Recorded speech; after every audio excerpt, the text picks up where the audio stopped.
वृंदावन की पावन भूमि पर जब यमुना की लहरें मंद मंद बहती थीं और कदम के वृक्ष अपनी छाया फैलाए खड़े रहते थे, तब वहाँ एक ऐसा प्रेम पनपा जो आज भी समय की सीमाओं से परे अमर है, राधा और कृष्ण का प्रेम।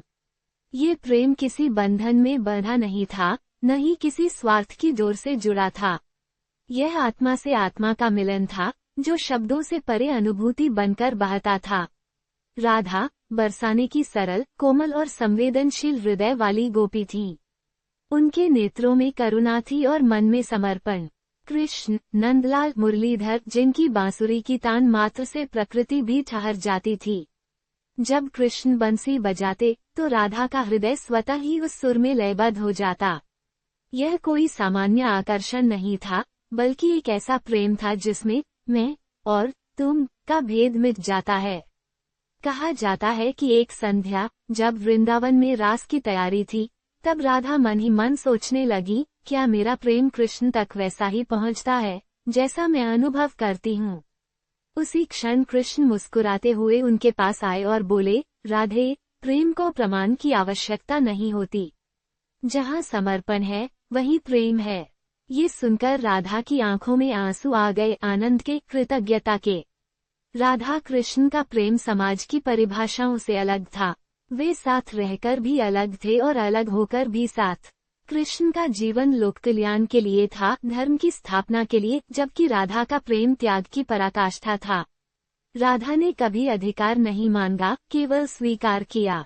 कृष्ण ने कभी वचन नहीं बांधा, केवल निभाया, भावों में, स्मृतियों में। जब कृष्ण मथुरा गए, तब वृंदावन सूना हो गया। गोपियां विरह में थीं, पर राधा ने विरह को भी प्रेम बना लिया। उन्होंने जाना कि सच्चा प्रेम पास होने में नहीं, बल्कि हर क्षण साथ होने की अनुभूति में है।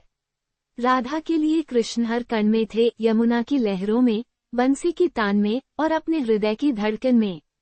कृष्ण भी राधा को कभी भूले नहीं। द्वारका के वैभव में रहते हुए भी उनका मन वृंदावन की गलियों में भटकता था। वे कहते थे, राधा मेरा अभिमान नहीं, मेरी आत्मा है। यही कारण है कि कृष्ण के नाम से पहले राधा का नाम लिया जाता है, राधे कृष्ण। क्योंकि प्रेम में अहम नहीं, समर्पण प्रधान होता है।